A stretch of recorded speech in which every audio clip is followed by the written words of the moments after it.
안녕하세요. 네, 저는 신계중학교 수학 가르치고 있는 교사 지영명이라고 합니다.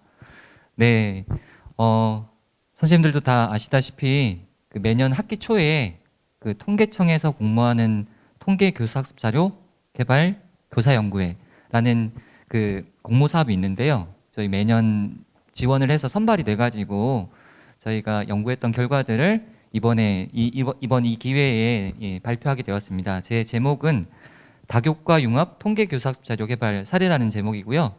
네. 그럼 여기서 다교과란 어떤 교과가 이제 융합을 했는지 좀 말씀을 드릴게요. 저는 저희 연구에서는 4명이 모였는데요. 일단은 제가 수학이고요. 그리고 미술 선생님, 그리고 정보 선생님, 과학 선생님 이렇게 4분이 모여서 연구를 진행했고 이 4명이 어떻게 모이게 되었는지 잠깐 설명드리겠습니다. 이게 철저한 계획하에 만들어졌다기보다는 좀 우연히 있었는데요. 저희 연구회가 이제 2020년도에 이제 결성이 되어서 계속 연구를 해오고 있는데, 2020년은 잘 알다시피 이제 코로나 때문에 이 학교가 완전히 대변혁의 어떤 시기였습니다. 그래서 저희 이제 대전 지역에 있는 중학교였는데요. 2학년 교무실에 앉아 계신 선생님들이 이제 그렇게 모였고, 그러니까 그때 2020년 학기 초 당시 모든 교육 자체를 이제 비대면으로 이제 해야 된다라는 그런 하달이 내려온 거고, 저희는 그걸 위해서 많이 노력했고 선생님들이, 그리고 교무실에서 이제 같이 모여서 학생들은 안 나온 상태에서 여러 가지 이야기도 하고, 이야기만 했을 뿐만 아니라 같이 이제 도시락도 같이 먹고 밥도 지어 먹고 이렇게 하다 보니까 너무 친해졌어요. 그러다 보니까 이 친해짐을 그냥 친해지면서 끝내는 게 아니라 같이 한번 연구를 해보자 제가 제안을 하게 되었고, 선생님들께서 흔쾌히 좋다 한번 해보자 해가지고 모였는데, 그래서 아까 말씀드린 교과 4분이 모여서 이제 한 교무실에 모여서 같이 연구를 진행하게 되었습니다. 기존에 제가 이제 통계 공부를 좀 하다 보니까 그냥 기본적으로 제가 가지고 있던 통계에 대한 문제의식이 있었는데, 학교 통계는 너무 통계를 통계답지 않게 가르치고 있다라는 생각을 많이 했었습니다. 뭔가 인위적인 어떤 자료를 뭔가 분석해서 뭔가 그렇게 진행이 되죠, 보통. 하지만 어떤 실제 자료들을 모아서 실제 문제를 해결하는 방식으로 진행하는 게 좀 더 통계답다라고 생각을 해왔습니다. 그래서 실생활이나 타 교과 연계한 통계 교사학습 방법을 어떻게 한번 잘 만들어 보자라는 생각으로 진행을 하게 되었습니다. 일단 저희 연구의 목표는 통계 중심 다교과 융합 수업의 가능성을 탐색하고 이를 위한 교사학습 자료를 이제 개발하는 거였습니다.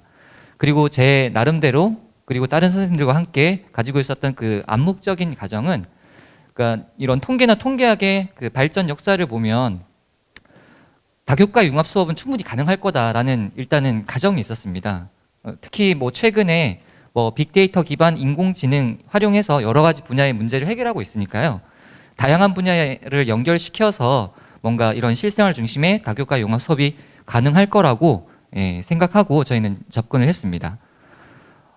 저희 연구 방법은 일단은 융합 수업이라는 그 용어 자체도 약간 뭔가 저희가 정리를 해놓고 뭔가 출발을 해야 될 것 같아서 여러 문헌을 일단은 좀 분석을 했습니다. 그래서 문헌에서 알게 된 그런 지식들을 바탕으로 이제 연구원들 각자 나름대로 그 교수학적 내용 지식이나 교수학적 지식들을 가지고 있기 때문에 그런 것들을 서로 상호 협의를 해서 이제 자료를 개발하게 되었고요.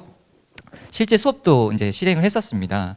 그래서 그런 실제 수업을 진행했던 이유는 그런 실증적인 어떤 증거를 좀 확보하고 싶은 생각에 했는데, 좀 말씀드리겠지만 좀 더 일반화할 수 있는 증거를 좀 더 추가로 할 필요는 있는 것 같습니다. 일단은 저희가 문헌 연구하면서 이제 핵심적인 게 이제 이론적 배경 중에 이 스팀 교사학습 준거 틀이라고 해서 이게 한국과학창의재단에서 이제 제안하고 있는 내용인데요. 일단 스팀 교육이 잘 일어나기 위해서는 3가지 요소가 반드시 필요합니다. 첫 번째는 실생활 문제 해결의 필요성을 느낄 수 있는 상황을 제시해야 되고요. 그다음 학생 스스로 문제 해결을 방법을 찾아가는 창의적 설계 요소를 고민해야 됩니다. 그리고 학습 과정에서 학생들이 경험하는 감성적 체험이 일어날 수 있도록 해야 되고, 이 3가지가 조화롭게 어우러져서 스팀 교육이 잘 일어난다는 식으로 내용을 이렇게 전하고 있었습니다. 그리고 현재 이 내용은 그 게이트 2 보고서에 담긴 내용인데요. 네, 아마 통계를 조금 공부하셨던 분은 이 단계를 잘 알고 계실 텐데, 네, 통계적 탐구 질문 설정하기부터 데이터를 수집하고 고려하기, 그리고 데이터를 분석하고 결과를 해석하는 이 네 단계가 사실 선형적으로 이루어지기보다는 그러니까 다음 단계에서 이전 단계로 언제든 돌아갈 수 있음을 보여주는 그림인데요. 네. 그래서 이 통계적 문제 해결 과정 틀도 저희 연구에서 아주 중요한 틀로 사용되었습니다. 이제 저희가 이제 만든 그런 자료들을 좀 보여드릴 텐데요. 이거는 앞서 보여드린 그 스팀 교사학습 준거 틀과 통계적 문제 해결 개발 틀이라고 해서 그 내용을 바탕으로 해가지고 만들어진 저희 나름대로 이제 그걸 조합해서 이렇게 만들어 놓은 통계 교사학습 자료 개발 모델입니다. 틀입니다. 네, 그래서 순서대로 이제 말씀드리면 문제 상황에서 그다음 생각해보기, 질문 만들기, 자료 수집, 자료 분석, 뭐 결과 해석, 자료 해석 이런 식으로 일단은 내용을 구성했고요. 저희가 생각하기에 어떤 그런 아까 말씀드린 스팀 교사학습 준거 틀에서 문제 상황과 생각해보기 이 단계에서는 상황 제시로 저희는 고민을 했고요. 그 다음 질문 만들기부터 자료 해석 단계, 자료 해석까지는 이제 창의적 설계가 일어날 것이다. 그리고 감성적 체험이라고 하는 것은 그때그때마다 일어날 수 있을 것이라는 생각을 가지고 내용을 개발했습니다. 저희가 좀 더 구체적인 자료들을 좀 보여드릴 텐데요. 저희가 일단 개발한 주제는 5가지 정도 됩니다. 신비로운 조석 현상부터 공이 얼마나 튀어오를까라는 이런 내용들이 대부분 좀 과학스러운데요. 과학교과 선생님께서 주로 문제 상황이나 생각해보기 부분을 맡았기 때문에 그 부분으로 이제 과학교과가 많이 고민이 되었고요. 그럼 자료 수집 부분에서는 정보교과, 자료 분석 단계에서는 수학교과, 그리고 그런 여러 가지 전반적인 활동들을 이렇게 좀 인포그래픽이나 통계 포스터로 만드는 활동은 미술교과 선생님께서 좀 맡아서 해주셨고요. 각각이 거의 이제 프로젝트에 가깝게 차시가 좀 이렇게 6차시, 7차시 이런 식으로 정해졌는데요. 네. 프로젝트형 통계 수업 형식으로 자료를 개발하다 보니 차시가 좀 이렇게 많이 배정이 되었습니다. 그럼 좀 더 그 학생용 활동지를 좀 선생님들께 안내를 드리겠습니다. 신비로운 조석 현상이라고 해가지고 이 조석 현상과 관련해서는 과학교과에서 성취 수준으로 제시가 되고 있는데 이 조석 현상에 좀 초점을 맞춰가지고 일단 문제 상황은 그 조석 현상과 관련된 기본적인 어떤 상황에 대해서 이야기를 하고 나서 용어 알기는 그 조석 현상에서 사용되는 여러 가지 만조나 간조나 여러 가지 용어들이 사용되고 있는데 그런 용어들에서 아이들이 좀 알고 시작할 필요가 있어서 용어 알기 이렇게 제시를 했고요. 그다음 저희 생각해보기는 뭐냐면 어떤 활동에 좀 탐구에 들어가기 전에 그 활동에 좀 흠뻑 빠져들어서 좀 관심을 가질 수 있도록 하는 그런 활동입니다. 그래서 아이들이 어떤 그런 조석 현상과 관련된 어떤 정보를 보고 거기서 뭐 갯벌 체험이나 어떤 뭐 고기잡이 배가 출항하는 상황이나 혹은 낚시를 하는 상황에서 이런 조석 현상과 관련된 자신의 경험이나 다른 친구의 경험들을 서로 얘기해 보면서 이 현상에 좀 흠뻑 빠져들어서 관심을 가지고 동기유발을 가지고 이렇게 할 수 있도록 하는 내용으로 생각해 보기를 좀 구성하려고 노력했습니다. 그다음 질문 만들기인데요. 이 질문 만들기는 참 어려운데 아이들이 사실 생각해보기에서 무언가 물음이 생기고 그 물음에 대해서 내가 이걸 조사해보고 싶어 라고 해서 조사 질문으로 이렇게 구성을 하면 좋은데 사실 수업을 해보니까 이게 정말 어렵더라고요. 아이들이 질문을 만드는 것 자체가 너무 어려웠는데 그러다 보니까 저희가 이제 고민했던 게 이 예시를 좀 제시해줘야겠다. 먼저 이런 질문들을 던져서 탐구해 볼 수 있다라는 걸로 이렇게 예시 질문 1, 2로 이렇게 제안을 했고 저희가 이제 이후로 만든 자료들은 이 예시 질문에 좀 초점을 맞추어서 내용이 구성이 좀 됩니다. 네, 아이들은 그런 내용을 참고해서 자신만의 조사 질문을 창의적으로 설계하고 수행할 수 있도록 그렇게 안내를 하였습니다. 실제 수업에서는. 자료 수집 단계인데요. 아까 말씀드렸다시피 이 상황 제시나 문제 상황이나 뭐 생각해보기 단계에선 주로 과학교과 선생님께서 많이 고민을 하셨고요. 당연히 모든 교과가 함께 논의하면서 구성이 되긴 했는데 주로 그 교과가 맡아서 이제 좀 작업을 했거든요. 그래서 정보 선생님께서 이 부분을 좀 맡아서 해주셨는데 조석 현상과 관련된 자료들은 뭐 하루 안에 여러 가지 데이터를 모을 수 있지만 저희는 좀 큰 자료를 모으고 싶었습니다. 그러다 보니까 큰 자료를 어떻게 모을 수 있을까 고민하다가 이런 국립해양조사원이라는 국가기관을 좀 찾게 되었고, 그 기관을 좀 들어가서 봤더니 이 데이터를 그 하루에 분별로, 하루에 분별로 데이터를 다 올려놓고 있더라고요. 세세한 자료들을. 그래서 드디어 이걸 발견했다 해서 이 자료들을 어떻게 아이들이 좀 관심 있게 분석할 수 있도록 안내할 수 있을까, 그 고민으로 하면서 이제 자료가 만들어지게 된 것인데요. 네, 이런 국립해양조사원이라는 사이트에 들어가서 저 경로를 거쳐서 들어가 보시면 이 화면과 같은 자료들을 검색을 하실 수 있습니다. 그리고 다운로드도 하실 수 있고요. 그런 다운로드 할 수 있는 경로들을 이렇게 좀 안내해 드렸고, 이런 자료들을 이렇게 다운로드 받을 수 있는데, 예를 들어서 지금 보시면 왼쪽 상단에 이제 지역을 설정하실 수 있고요. 인천인데 이 자료들은 예시는 지역은 이제 선택하게 하실 수 있습니다. 그리고 연도와 월을 그러니까 설정하실 수 있고, 그러면 한 달에 그 자료들을 이렇게 볼 수 있고요. 그 자료들을 저희는 좀 변형했습니다. 그 자료를 그대로 사용하기는 좀 어려웠어요. 왜냐하면 저희가 이제 공학적 도구를 사용해야 되기 때문에 이전 자료와 같이 이런 식으로 주어진 데이터를 가지고는 뭔가 분석하기가 어려웠습니다. 그래서 이걸 좀 이제 스프레드시트화하는 과정을 좀 거쳤는데요. 일단은 날짜가 있고, 그다음 그 시각, 만조, 해수면 높이 하고 해서 이 자료들을 좀 나누었습니다. 네, 그리고 이 자료들을 좀 더 세세하게 이제 만조가 일어난 그 시간과, 그리고 그 수위와, 그리고 이전 만조와 현재 만조가 일어난 그 시간 간격을 좀 데이터로 변형을 좀 했고요.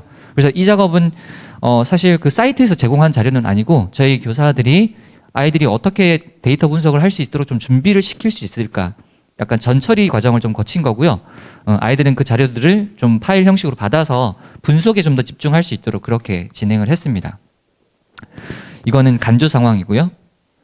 네, 일단은 선생님들께 보여드린 그 데이터를 가지고 이제 분석을 들어가는 학생용 활동들을 이제 제공을 해드렸는데, 아까 보여드린 좀 다양한 형식의 자료들을 아이들이 이제 그걸 받아서 이제 분석에 들어갈 수 있도록 진행을 했습니다. 주로 이제 수학 교과가 맡게 됐고요. 보통 분석에서는 그래프를 그린다거나 통계적 수치를 구한다거나 그런 분포와, 그러니까 그 그래프와 통계적 수치들을 활용해서 그 자료에 대한 분포를 뭔가 기술하고 설명하는 것이죠. 그래서 그렇게 할 수 있도록 좀 압축적으로 요약해서 자료 분석 학생용 활동지를 좀 제공했고요. 네, 마지막에는 꼭 그 분포의 모양이나 분포의 중심이나 분포의 어떤 흩어짐, 퍼짐, 산포 이런 것들을 아이들이 생각해 볼 수 있도록 하였습니다. 이것도 이제 간조 상황과 만조 상황으로 나누어서 데이터를 제공했기 때문에 이렇게 제공되었고요. 네. 그다음 자료 해석 단계에서는 앞서 생각해보기나 질문하기에서 만들어 놓은 그 예시 질문에 해당되는 뭔가 아이들이 자료를 해석해 볼 수 있는 그 내용을 좀 담았는데요. 네. 이렇게 보통 하루 동안 뭐 간조와 만조는 몇 번씩 나타나는가, 만조인 상태에서 다음 만조가 일어나기까지 걸리는 시간의 추정값을 한번 생각해보고 그 이유를 한번 말해봐라. 이런 식으로 앞서 자료 분석에서 분석한 결과들을 근거로 해서 뭔가 추정하고 뭔가 설명하고 할 수 있도록 그렇게 결과 해석 단계에서는 이런 내용들로 구성하였습니다. 제가 두 가지 좀 보여드릴 텐데요. 네, 많은 내용을 좀 짧은 시간에 전달을 드려야 돼서 제가 좀 너무 빨리 말을 하고 있는지 잘 모르겠네요. 두 번째는 이제 태양 전지의 전기 생산량이라고 해서 이 내용도 과학 교과에 포함된 성취 수준에 포함되어 있는 내용이거든요. 그래서 태양 전지의 전기 생산량이라고 이제 제목을 달았고, 문제 상황은 그런 태양열 전지가 사용되고 있는 상황에 대해서 문제 상황을 제시하고 생각해 보기를 통해서 뭔가 생각해 볼 수 있도록 자료를 제공하였습니다. 질문 만들기는 아까와 마찬가지로 이런 예시 질문을 저희가 좀 만들어 보았는데요. 뭐 맑은 날 하루 중에 가장 많은 전력량을 생산하는 시간은 언제인가? 그리고 예시 질문 2는 1년 중에 전력 생산량이 가장 높은 때는 언제일까? 해서 약간 예시 질문 2는 이런 약간 미시적인 접근이고요. 예시 질문 2는 약간 거시적인 어떤 질문이라고 볼 수 있습니다. 네, 뭐 학생들은 이 예시 질문을 보고 나름대로 또 이렇게 창의적으로 조사 질문을 만들어 볼 수 있을 것입니다. 이제 정보 교과에서 접근했던 방법은 그 미시적인 질문에 대해서는 실제로 그 피지컬 컴퓨팅이라는 내용이 있는데 아이들이 이 피지컬 컴퓨팅을 통해서 아이들이 그 하루에 빛의 세기를 한번 측정해서 데이터를 모아보는 활동으로 좀 구성을 해보았습니다. 사실 내용이 그렇게 쉬운 건 아닌데 저희 중학교에서 다루기에는 그 코딩이 조금 어려운 측면이 있었거든요. 하지만 선생님께서는 충분히 가능할 것이다 라는 생각으로 자료를 모아보았습니다. 지금 이거 제시하고 있는 내용은 약간 정보 교과에 약간 특화된 내용이라 아마 선생님들께서 좀 이해하기 어려우실 수도 있는데 뭐 아두이노 보드라는 게 있고 네 아두이노 보드에다가 이 여러 가지 피지컬 컴퓨팅에서 사용되어 있는 재료들을 잘 연결해서 그 연결된 데이터는 이제 조도 센서가 들어가게 되는데요. 그럼 조도 센서에서 빛이 들어오면 그걸 이제 어떤 수치화를 하는 그런 내용이거든요. 그래서 이거 네 내용이 있는데 이거 좀 넘기겠습니다. 네. 그렇게 해서 지금 오른쪽에 보면 이제 시간별로 그런 빛의 세기가 수치로 이렇게 딱 정해지는 내용으로 이렇게 구성된 걸 확인하실 수 있는데요. 네. 여기서 의도는 그 피지컬 컴퓨팅을 통해서 하루에 그러니까 아침부터 저녁까지 그 빛의 세기가 어떻게 달라지는지를 데이터로 모아서 그걸 분석해보고자 하는 의도로 이제 만들어진 것입니다. 정보교과에서 좀 이렇게 진행을 했고요. 그다음 두 번째 거시적인 측면의 자료를 모으는 내용은 공공기관에서 제공하는 데이터를 수집할 수밖에 없었고 이제 저희도 이제 그걸 어디서 찾을 수 있을까 고민을 했는데 결국 찾아낸 곳은 제주 에너지 공사라는 기관이었고요. 이 기관에서 매년 태양광 발전량 데이터로 이렇게 제공을 하고 있더라고요. 이건 직접적인 태양광의 어떤 빛의 세기를 측정했다기보다는 발전량으로서 제공되고 있기 때문에 이제 측정 단위가 빛이 아니라 발전량으로서 이렇게 저희가 좀 받았고 발전량이 높을수록 빛의 세기는 높다라는 식으로 연결을 해서 저희가 자료를 수집했고 그걸 이제 할 수 있도록 아이들에게 전처리 과정을 거쳐서 이런 엑셀 자료를 제공하게 되었습니다. 네. 그래서 아까 말씀드렸다시피 자료 분석은 주로 그래프 그리는 활동과 통계적 수치를 이제 구하는 활동으로 이렇게 진행했고요. 그걸 근거로 해서 어떤 자료의 분포의 모양, 중심, 산포 이런 것들을 생각해 볼 수 있도록 자료를 구성했고요. 네. 이거는 저희가 실제로 이제 자료 분석을 실제로 해봤더니 그 태양광의 발전량의 세기가 5월 달이 가장 높았고 12월 달이 가장 낮다는 걸 여기가 확인을 했는데 그래서 5월과 12월을 직접적으로 이렇게 비교를 해보는 활동으로 구성을 하면 아이들이 좀 더 의미 있게 해석할 수 있겠다는 생각으로 이렇게 제공을 했고요. 그리고 월별 전력량의 평균과 중앙값을 구해서 어떤 월별로 어떻게 평균과 중앙값이 어떻게 변하는지 그 변동도 확인할 수 있도록 뭔가 표를 구성하고 그래프로 나타내도록 해보았습니다. 사실 저희가 이제 처음에 이제 이 질문을 만들 때 생각했던 거는 약간 여름에 빛의 세기가 좀 강하니까 여름에 전력량이 훨씬 더 많을 거다, 겨울에 낮을 거다라고 그런 좀 생각을 갖고 있었는데 데이터를 분석하는 과정에서 오히려 봄철에 그 전력량이 훨씬 높은 결과를 확인할 수 있었는데 그건 여러 가지 이제 요인 때문에 그럴 텐데요. 하여튼 5월과 12월 가장 높은 달과 가장 낮은 달을 직접적으로 비교해서 그 차이를 좀 아이들이 이야기해 볼 수 있도록 그렇게 의도하는 학생용 활동지로 좀 구성하였습니다. 자료 해석 단계에서는 앞서 이제 분석한 결과들을 제시하고 나서 아이들이 여러 가지 요인들을 고민하면서 주어진 그 분포가 왜 이렇게 만들어지는지 그 이유를 설명해 보도록 하고 여러 가지 요인들을 좀 고려해서 분포가 이렇게 그려진다라는 것을 해석해 볼 수 있도록 하는 내용으로 구성을 했고요. 앞서 월별 전력량의 평균과 중앙값을 비교하는 상황에서 전력량이 가장 높은 달, 전력량이 가장 낮은 달을 그 자료에 근거해서 해석해 볼 수 있도록 하고 그 이유를 설명해 볼 수 있도록 자료를 구성하였습니다. 그래서 학생용 활동지가 이렇게 구성이 되었고 사실 저희가 개발된 자료들은 이 학생용 활동지뿐만 아니라 수업 계획, 그러니까 수업 지도안, 그리고 평가 루브릭, 그리고 교사용 지도서 이렇게 다 개발이 되었고 그 자료들을 근거로 해서 실제 수업도 이제 진행을 했는데 그 자료들을 보여드리기엔 시간이 좀 부족해서 네, 저는 오늘 이렇게 저희가 개발했던 자료 중심으로 그러니까 통계 교사 학습 자료 그 학습용 활동지 위주로 좀 발표를 준비하였습니다. 이제 결론 및 제언으로 좀 발표를 마치려고 하는데요. 저희는 앞서 말씀드렸다시피 스팀 교사학습 준거 틀과 통계적 문제해결 과정이라는 그 이론을 좀 바탕으로 해서 학교에서 사용할 수 있는 통계 교사학습 자료 개발 모델을 좀 고안하였습니다. 이 모델을 바탕으로 해서 실세계나 자연 현상과 관련된 여러 교과가 융합해서 프로젝트형으로 통계 수업을 진행할 수 있는 자료들을 실제로 개발을 했고요. 하지만 이 자료가 여기는 이 자료가 실증적인 증거로서는 좀 부족한 이유가 사실 저희가 정규 교과 수업에서는 수업을 진행하지 못했고요. 자율 동아리 애들이 그때 한 12명 정도 됐는데 그 아이들 데리고 수업을 진행을 해서 향후에는 정규 교과 수업 시간에 실제 저희가 만든 자료들을 한번 투입을 해서 그 효과도 이렇게 검증해보는 그런 연구를 좀 진행하고자 하는 마음을 가지고 있습니다. 네, 저는 이상 발표를 마치겠습니다. 경청해 주셔서 감사합니다.